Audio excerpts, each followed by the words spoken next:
بسم الله الرحمن الرحيم الحمد لله وكفى والصلاة والسلام على نبي المصطفى صلوات الله وسلام عليه وبعده waxaan rabaa inaan caawa barnaamijkan uga faa'iideysto muddooyinkii u dambeeyay dalka waxaa ka jira gaar ahaan Puntland sicir barar saameeyay nolosha iyo mujtamaca reer Puntland iyo dhaqaale burbur aad u xoog weyn waxaan rabaa insha Allah maanta kelmadeyda ku aadan marka arrimaha dhaqaalaha ay noqoto inaan barnaamijkan maanta ku tafaasiiliyo waa maxay sicir barar waxyaalaha keenay dhaqaale xumada roolka ay dawladdu ku leedahay dhanka ganacsatada dhibka laga dhaxli karo iyo qodobka ugu dambeeya waxay tahay xalka possible solutionka ugu dambeeya oo la gaari karo sidaan wada ogsoonahay oo aan wada yaqiinsanahay sicir bararku waa aafo ku habsata dhaqaalaha adduunka oo dhan sicir bararku waa dilaa halis ah oo haddii aan xal loo helin uu noqon karo cudur kansar ah oo gala dhaqaalaha dalkaas oo hadhow burburo dalkaas waxaan rabaa inaan wax yar taariikh ka soo qaato iyo waxyaalaha ay ka qoreen iyo waxay ka aaminsan yihiin culumta ama culimada culumta darasta dhaqaalaha ugu horeeyo Dr. Yusuf Al-Qadrawi Maxamed Al-Ali Yusuf iyo rag badan oo culumta dhaqaalaha sida ninka u dambeeyay oo ku guuleysanay bilada Nobel Prize Bill Jackson waxaan rabaa waxyaalaha ay ka tafaasiiliyeen sicir bararka waxyaalaha isku raacsan yihiin waxa kamid ah in sicir bararku uu soo bilowday waqtiyadii la daabacayay warqadihii la oran jiray flight money-ga oo sicir bararku wayadaas buu adduunka soo galay waana dhibaatada ugu weyn oo maanta wadamada qaybtood ay xal u laayihiin haddii dawladdu ay xadidi weydo oo ay jaangooyn weydo arrimaha dhaqaalaha waxaa la rabaa monetary policy strategy waxa la yiraahdo ay dawladdu ku maamusha dhaqaalaha haddii dawladdu ay dhaqaalaheeda maamuli weydo waxaa imaanaysa in amnigii maamulkii dawliga ah in waxyaalihii oo dhan meesha ka baxaan oo ay dawladii laka ku fandhiso ku dhaco dawladda halka ku baabaado sida wadamo badan oo kacay bank draft ba maqli jirnay laakiin straight wax la yiraahdaa jira wadamada qaybta ka dhacay sida Greek oo kale ku dhacay waxaan rabaa ku dheeraamayo laakiin waxaan rabaa waa maxay sixir barar inaan bulshada iyo lacagaha shilinka iyo waxyaalahaas oo dhan ka warabno sicir bararka waxaan oran karnaa waa kororka qiimaha badeecooyinka iyo lacagta ama si kale aan u dhigno waa ziyaadada lacagta oo kale dabcan haday lacagtu ziyaado badeecada iyo shaygan quantity uu ku fadhiyo dabcan waa kordhaya sicir bararkuna saas ku imaada inta badan waxyaalaha inta badan sicir bararka sababa waxa kamid ah in lacag suuqa la soo geliyo in dawladdu lacag iska daabacato in waxyaalaha la soo dhoofinayo oo dalka la keenayo in qiimihiisu aad u sareeyo in wax soo saarka dalka uu yaraado in ay suuqi dad madow oo sida anaga hadda nagu dhacda ganacsatada kale ay maamulaan oo mar walba say rabaan ay ka yeelaan waxyaalahaas oo dhan waa sida uu ku imaan karo sababaha keeni kara sicir bararku inuu yimaado maxaa laga dhaxli karaa sicir bararka waxaan ka dhaxli karnaa in dhaqaale xumo dalku ay soo wajahdo in hoos u dhac dhaqaale uu yimaado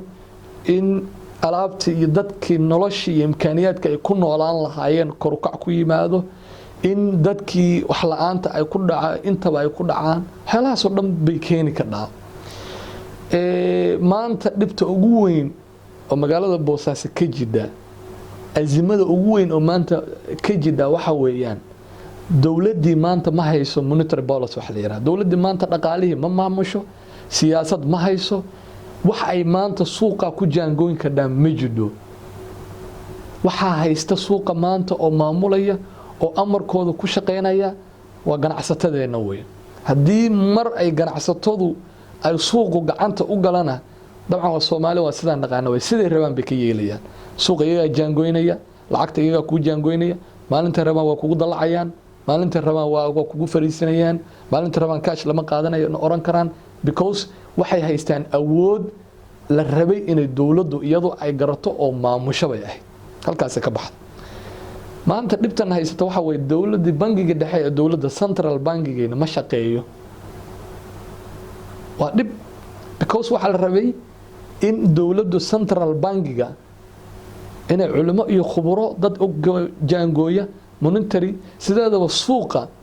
iyo ganacsiga dawladda ma maamusho waa xor way suuqa laakiin siyaasadka marka dhaqaalaha ay noqoto iyo lacagta jaangoonteeda waa mas'uuliyadka dawladda way waa factionkii way hadii central bankigi iyo dadkii shaqadoodii ay ku fashilmaan shaqadan inay qabtaan maxaa madaxweyne Saad Abdullaahi Dani mas'uuliyadda loo saaraya dad baa waxaan shaqadoodii tahay madaxweynuhu hadduu garan waayo dadka shaqadooda waa inuu dadka meesha ka bedelo oo dad kale keensan kara oo waxaan wadi kara way institutionada dhaqaalaha markii laga waramayo arrimaha lacagta